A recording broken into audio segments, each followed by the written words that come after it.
I didn't cry when my sister demanded $400,000 from me. I didn't yell when she said she'd destroy my reputation if I didn't pay.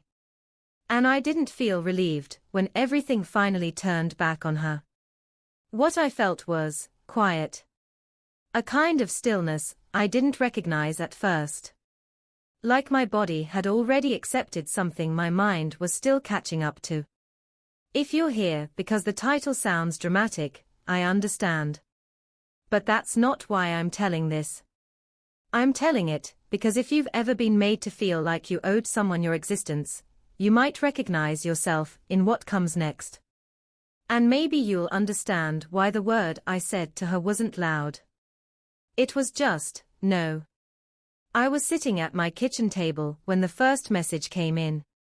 It was early evening, that soft in-between hour when the light turns golden, but the day hasn't fully let go yet. My phone buzzed once, then again. I remember noticing the sound more than the words at first. The vibration against the wood. The way it felt heavier than usual in my hand. By the time I unlocked the screen, there were already paragraphs waiting for me. She said she had done the math. She said she had sacrificed everything. She said I owed her $400,000. Not a suggestion. Not a request. A number presented like a conclusion. Like something already decided. And still, I didn't cry. I read the messages twice. Slowly. Not because I didn't understand them, but because my brain kept trying to reinterpret them into something less final. Something more reasonable. Like if I read carefully enough, the words would rearrange themselves into a misunderstanding. They didn't. She said she raised me. She said she put her life on hold for me. She said my success belonged to her. And then came the line that changed the temperature of the room. If I didn't cooperate, she said, people would hear a very different version of who I was. I remember leaning back in my chair and noticing how calm my breathing was. That part scared me a little. I'd always imagined moments like this would feel explosive. Adrenaline. Shaking hands. Tears you can't stop. Instead, I felt observational. Like I had stepped slightly to the side of myself and was watching this happen to someone else. I didn't respond right away. I didn't call anyone. I didn't even stand up. I just sat there, staring at my phone, thinking about how strange it was that someone could rewrite your entire life in a few paragraphs, and believe it completely. If you're wondering why she thought she could ask this of me, or why she believed I would pay, those answers matter. But not yet. What matters first is this. I didn't feel angry. I felt clarified. Because in that moment, something I had been carrying quietly for years finally made sense. The tension. The guilt that never seemed to belong to anything specific. The way generosity was always expected, never appreciated. This wasn't sudden. It was just finally spoken out loud. I typed one word back. No. Not because I wanted to provoke her. Not because I thought it would end things. But because for the first time, saying yes would have meant betraying myself. What I didn't know yet, what I couldn't have predicted, was that this single word would unravel years of stories she had told about me. Stories she had told other people. Stories she had told herself. Within days, my phone would start ringing non-stop. Dozens of calls. Voicemails. Messages that swung wildly between anger and desperation. Within weeks, the receipts she never thought I'd share would be doing something I never intended them to do. They weren't punishing her. They were exposing the truth she'd been standing on. But I'm getting ahead of myself. Before the demands. Before the threats. Before the silence that followed the chaos. There was a version of my life where I believed my sister and I were solid. Permanent. unquestionable. And to understand why this hurt the way it did, why my reaction surprised even me, you need to see what I thought we were before everything broke. So let me take you back to the beginning. Before any of this happened, my life was steady. Not perfect. Not glamorous. But grounded in a way that made me feel safe moving through it. I had a routine I trusted. I worked a job I'd grown into slowly, the kind where no one handed you anything, but you could feel your competence stacking up over time. My apartment wasn't big, but it was mine. Clean counters. Plants I somehow kept alive. Mornings that started with quiet instead of chaos. And woven through all of that was my sister. She was older than me by enough years that, growing up, she always felt like an authority figure rather than just a sibling. She had a stronger personality, a sharper voice, a way of entering rooms like she already belonged there. People listened when she spoke. I learned early that it was easier and safer to let her lead. For most of my life, I believed a very simple story about us. She had protected me. She had guided me. She had sacrificed. That narrative was repeated so often, by her and by others, that it became background noise. Family friends would say it with a smile. Relatives would nod knowingly. Even strangers picked up on it quickly once they heard our ages. She basically raised you, they'd say, like it was a sweet anecdote. And I never corrected them. Part of that was gratitude. She really had stepped in during moments when our household felt unstable. She had opinions about my clothes, my friends, my choices, and I mistook that for care. When she criticized me, I assumed it was because she wanted me to be better. When she took credit for my achievements, I told myself that was just pride. I didn't question it because questioning it felt ungrateful. As adults, our relationship shifted into something that looked equal on the surface. We talked regularly. We shared updates about work and relationships. She liked to give advice, and I learned how to receive it without pushing back too hard. That balance felt like maturity to me at the time. I trusted her. If she asked personal questions, I answered. If she offered opinions, I considered them. If she hinted that I owed her for the past, I brushed it off as emotional shorthand, not a literal ledger. Looking back now, I can see how carefully the dynamic was maintained.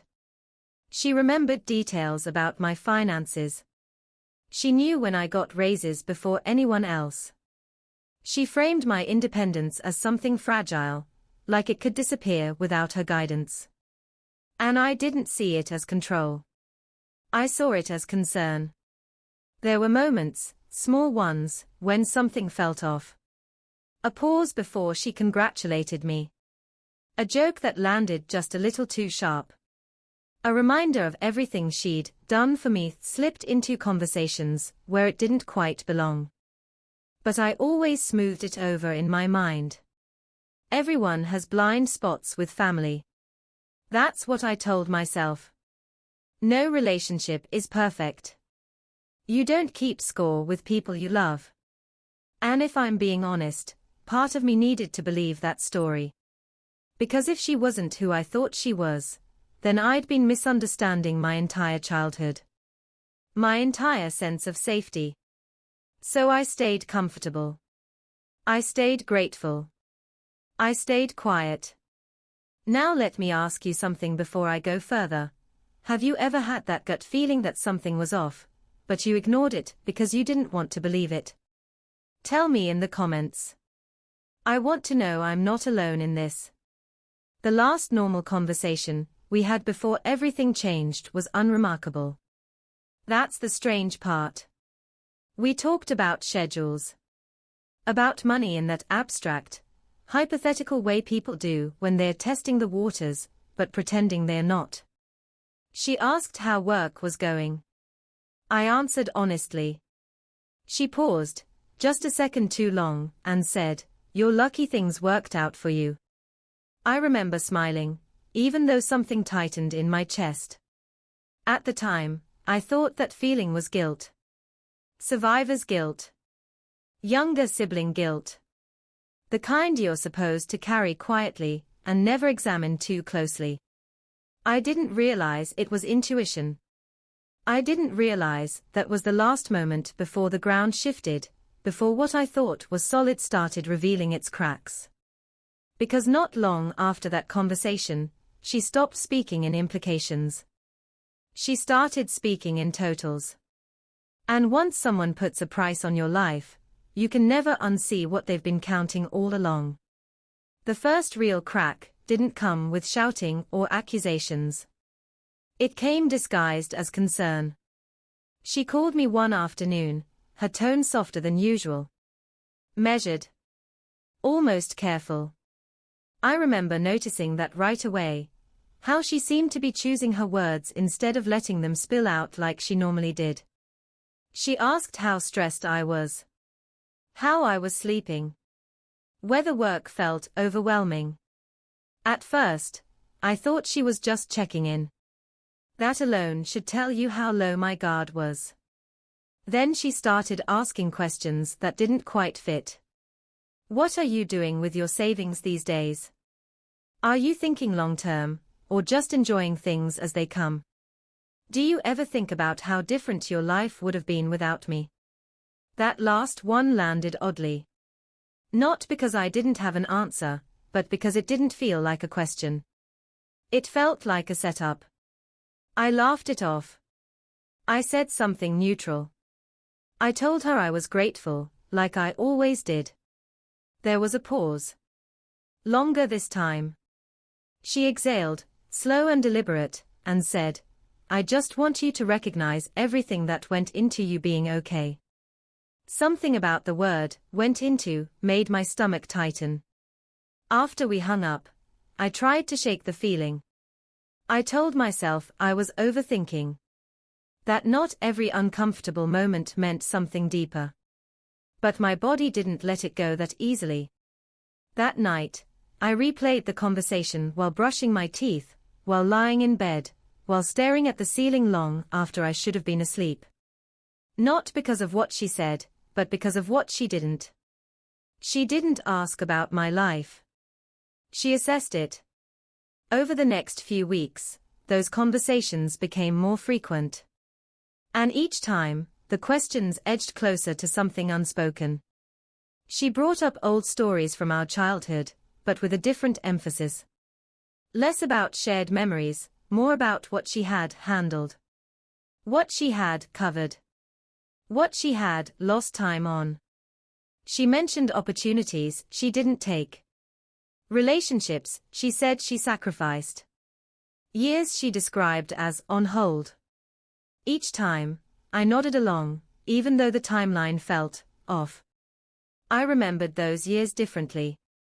I remembered other adults. Other support. Choices she made that had nothing to do with me. Still, doubt is a quiet thing at first. I started noticing how often she reframed my accomplishments as outcomes of her effort. If I talked about a promotion, she'd say, that's because you had stability early on. If I mentioned moving apartments, she'd remind me how she kept things together when we were younger. It wasn't outright false. It was just curated. One evening, after another call that left me unsettled, I opened my laptop and did something I hadn't planned to do. I started looking through old records. Not obsessively. Not with any clear goal. Just lightly, like touching a sore spot to see if it still hurt. Emails.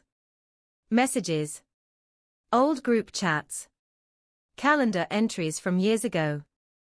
I wasn't searching for proof yet. I didn't even know what I was proving. I just wanted clarity. What I found instead were gaps. Periods she described as all-consuming didn't line up with reality. There were weeks she claimed she was there every day, when she'd actually been traveling. Months she said she'd put her life on hold when she was posting about new jobs, new relationships, new plans. Nothing definitive. Nothing dramatic. But enough to make my chest feel tight in a different way. It wasn't anger. It was disorientation. If her version of the past wasn't accurate, then why was she pushing it so hard now? That question sat with me longer than I expected. It followed me through grocery store aisles and quiet commutes. It made me listen more carefully when she spoke, not just to her words, but to her timing. And that's when I realized something that changed how I heard everything after. She wasn't reminiscing. She was building a case. Pause for a second. What would you have done in my position? Would you have confronted her right then, or waited and watched? Drop your answer below. I really want to know. I chose to wait. Not because I was afraid of her reaction, but because something in me knew this wasn't going to resolve with a single conversation. Whatever she was preparing had momentum. Interrupting it too early would only teach her to be more careful. So I listened. I documented. I stayed calm. And in doing that, I unknowingly gave her the space to reveal exactly how far she was willing to go. Because once she realized I wasn't pushing back, she stopped hinting altogether. She moved from implication to expectation. And that's when the number finally appeared. The message with the number didn't arrive dramatically. No warning. No build-up. Just a block of text that felt strangely formal, like something drafted and redrafted until it sounded reasonable enough to send.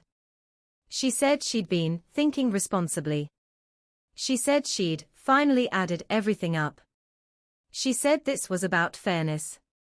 Then she broke it down. Years of raising me.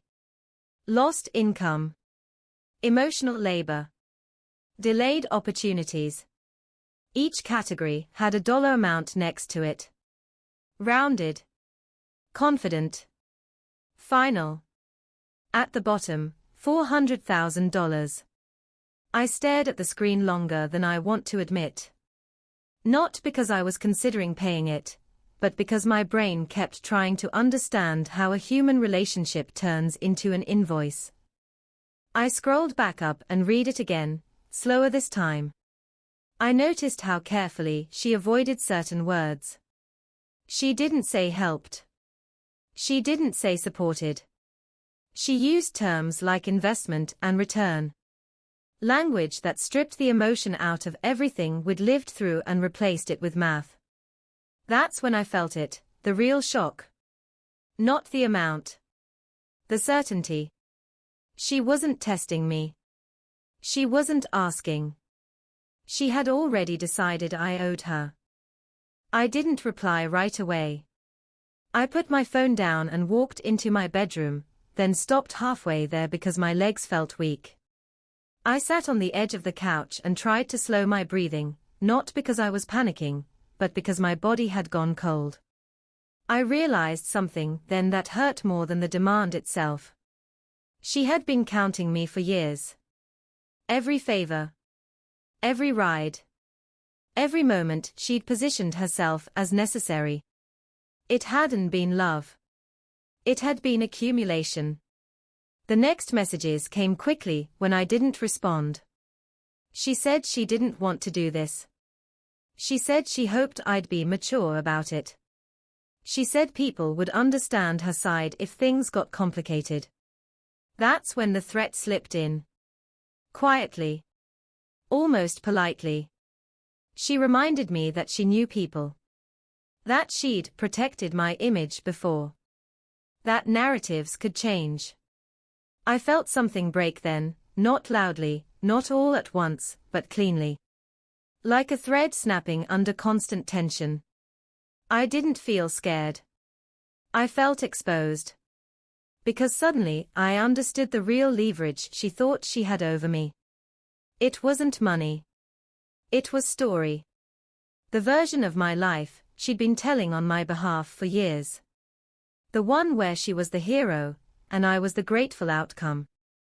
And I knew, deep down, that version wasn't accurate. That night, I didn't sleep much. I didn't cry either. I just started opening things. Old emails from family. School records. Messages she'd sent over the years that contradicted her claims. I wasn't searching with revenge in mind. I was searching because my sense of reality felt under attack, and I needed something solid to hold on to. What I found was worse than lies. I found patterns. Moments she'd exaggerated. Timelines she'd collapsed. Credit she'd taken quietly, over and over again. And alongside that, evidence of support she'd erased from the story. Other adults. Other resources. Her own choices that had nothing to do with me. By morning, I wasn't confused anymore. I was grieving. Not just the relationship, but the version of myself who believed unconditional support couldn't come with hidden terms. The younger me who thought love meant protection, not leverage. I need you to understand, this wasn't just betrayal. This was my whole life collapsing. Have you ever been blindsided like this? If you've been there, share your story below.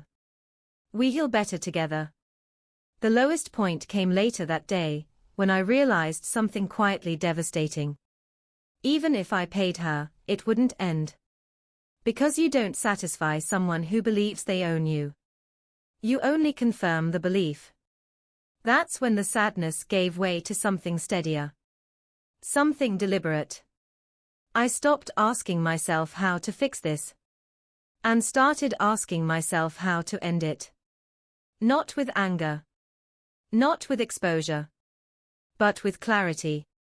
Because once you see the truth clearly enough, you don't need to shout it. You just need to stop participating in the lie. I didn't decide what to do all at once. There was no cinematic moment where everything snapped into place. It was quieter than that. Slower. Like watching fog lift and realizing you'd been standing on solid ground the whole time. The first thing I did was nothing. I didn't respond to her messages. I didn't explain myself. I didn't defend my memory. Silence wasn't punishment. It was protection. I needed time to think without her voice in my head, reframing everything before I could finish a thought. I needed to separate what actually happened from the story she'd been telling so convincingly. So I started organizing. Not emotionally, logistically. I created folders on my computer. Labeled them by year. Dropped in emails, messages, documents, screenshots. Anything that showed timelines. Anything that showed who was actually present during the years she claimed were defined by sacrifice. It felt strange doing it this way, like preparing for something I hadn't fully admitted to myself yet. But it also felt grounding. Each piece of evidence wasn't just proof, it was a reminder that my memory was valid. At the same time, I wrote. Not to her. To myself. I wrote out what I remembered, without embellishment. Where I lived. Who helped. What she did, and what she didn't. I forced myself to be fair, even when it would have been easier to swing the pendulum the other way. That mattered to me. If I was going to stand my ground, it had to be on truth, not reaction. Emotionally, this was the hardest part. Because as I built clarity, I also had to let go of something else, the hope that she'd suddenly understand. That if I just explained it right, she'd see how wrong this was. That hope had been keeping me compliant for years. Letting it go felt like losing a limb I didn't realize I'd been leaning on. There were moments I doubted myself. Late at night, staring at the ceiling, wondering if I was being cold. Ungrateful. If saying no really made me the person she said I was. But then I'd reread her messages. The certainty. The entitlement. The threat and the doubt would dissolve. The plan formed slowly. I wouldn't argue. I wouldn't negotiate. I wouldn't beg her to see me differently. I would set one boundary. Clear. Final. And I would be prepared for what came after. Because I knew something important by then. Someone who believes they are owed will not accept refusal gracefully. They escalate. They test. They push until they find resistance, or collapse. So I told a few trusted people what was happening. Not to rally support. To anchor myself in reality. Each time I said it out loud, it sounded more absurd. More obvious. No one flinched when I told them the amount. They flinched at the threat. That's when I realized how distorted my internal compass had become. I'd normalized things that should have stopped me cold. I rehearsed what I would say, not emotionally, but practically. Short sentences. No justifications. No counter-accusations. And then, when I was ready, I responded. One message. I said I didn't owe her money. I said I wouldn't be paying. I said I wouldn't continue the conversation under threat. That was it. No history lesson. No defense of my character. No emotional appeal. When I hit send, my hands didn't shake. What I felt wasn't triumph. It was alignment. For the first time, my actions matched what my body had been telling me for years. The fallout didn't take long. Her tone changed immediately. The calm logic vanished, replaced by urgency. Calls I didn't answer. Messages that swung between rage and wounded innocence. Long voicemails where she cried, then accused, then promised things would get ugly if I didn't reconsider. I listened to one voicemail. Just one. Then I stopped. Because by then, my decision wasn't fragile anymore. It didn't need reinforcement. It just needed consistency. Here's where I made my choice. Do you believe in revenge, or in walking away? When someone destroys your trust, what's the right move? Comment below. I want both sides. I didn't choose revenge. But I also didn't choose silence. I chose something in between. And that choice would change the direction of everything that came next. The calls started the next morning. One after another. Missed call. Voicemail. Another missed call.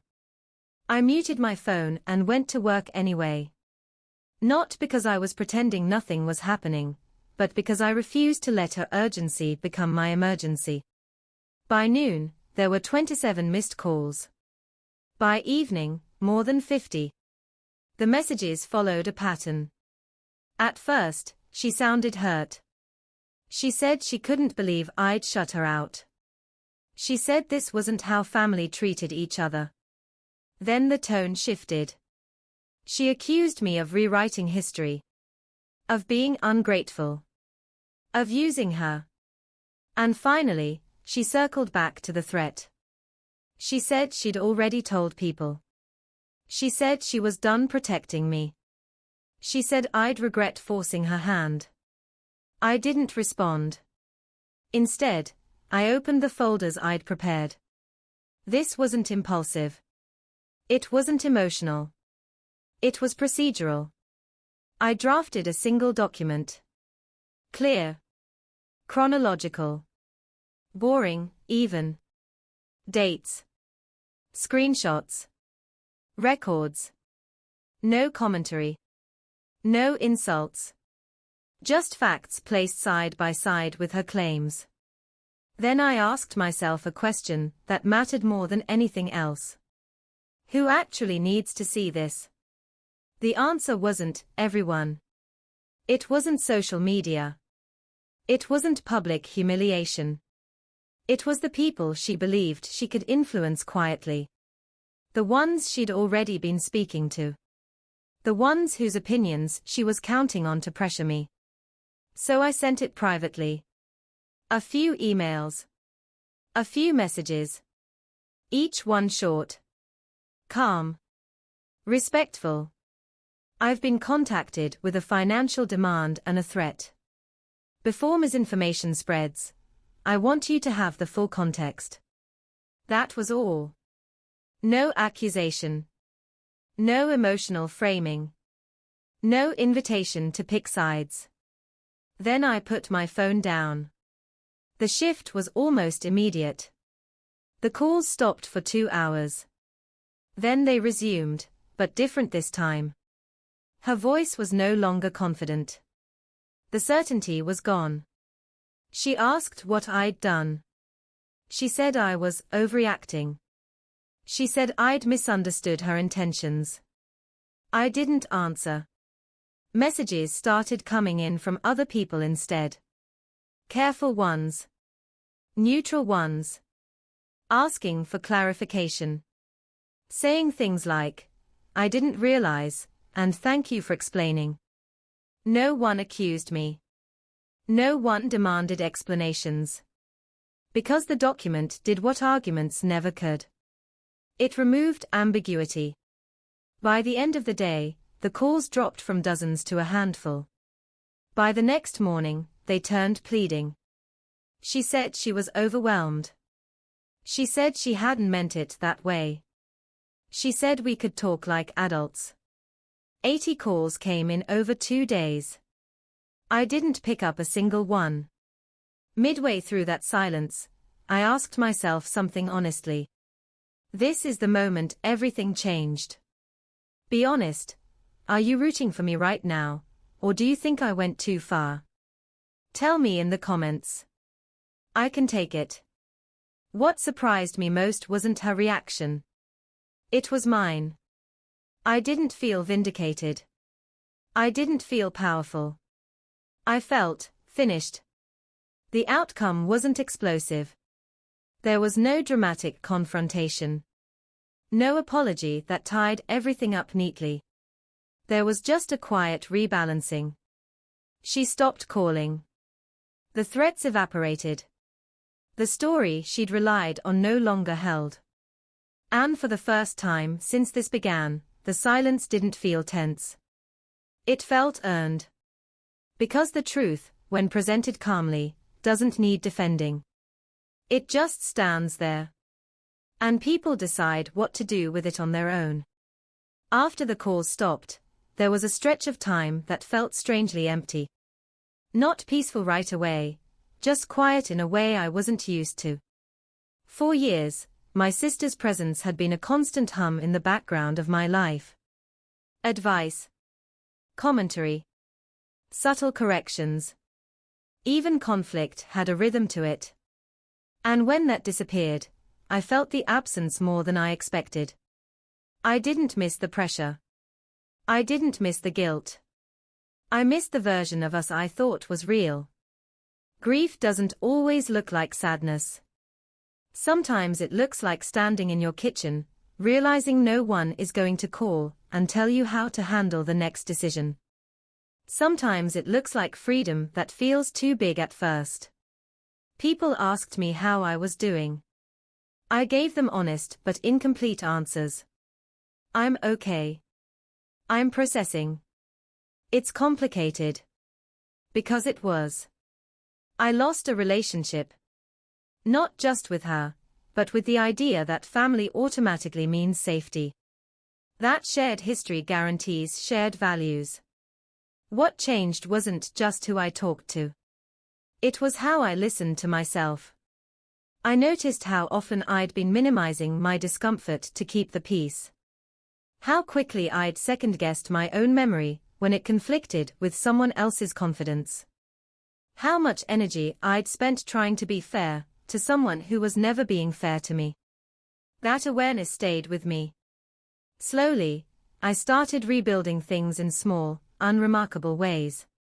I made decisions without running them by anyone first. I let myself enjoy achievements without immediately attributing them to someone else's sacrifice. And when guilt surfaced, as it still did sometimes, I examined it instead of obeying it. The people who remained in my life after everything settled felt different, too. More solid. Less conditional. No one asked me to explain myself twice. There was fallout, of course. A few strained family gatherings. A few relationships that never quite returned to what they were. But there was also relief. Because the version of me that survived this wasn't sharper or colder. She was clearer. Quieter. More intentional. Looking back now, I don't feel triumphant. I feel tired in a way that comes from doing something hard but necessary. And I feel proud, not because I won, but because I didn't abandon myself when it would have been easier to do so. Looking back now, I wonder if I'd do it the same way again. What about you? Was the pain necessary to become who you are today? Let me know below. I don't know what my sister tells herself now. I don't try to find out. Some stories aren't mine to manage anymore. What I do know is this: my life is quieter, but it's honest. And that honesty has made room for something I didn't expect after everything that happened. Peace. There's something no one tells you about moments like this. They don't end with clarity right away. They end with space. Space where the noise used to be. Space where other people's expectations once lived. Space where you finally hear your own voice without interruption. For a long time, I thought strength looked like endurance. Like staying. Like absorbing discomfort, because it kept everything familiar and intact. Now I understand something different. Strength is noticing when love has turned transactional, and refusing to participate. It's realizing that gratitude doesn't require self-erasure. That you can honor what someone gave you without surrendering your future to them. If you're listening to this and recognizing pieces of your own life in it, I want you to know something important. Clarity doesn't make you cruel. Boundaries don't make you ungrateful. And saying no doesn't mean you lack compassion. Sometimes it means you finally have some for yourself. So here's my final question. Is it better to forgive and move on, or to make sure they understand exactly what they lost? There's no wrong answer. Drop it in the comments. So that's my story, folks. If it resonated with you, go ahead and hit that like button, subscribe to the channel, and tell me in the comments where you're listening from. I want to know how far Luna Grace's voice travels. When someone puts a price on your worth, the most powerful response is to walk away knowing your value was never for sale.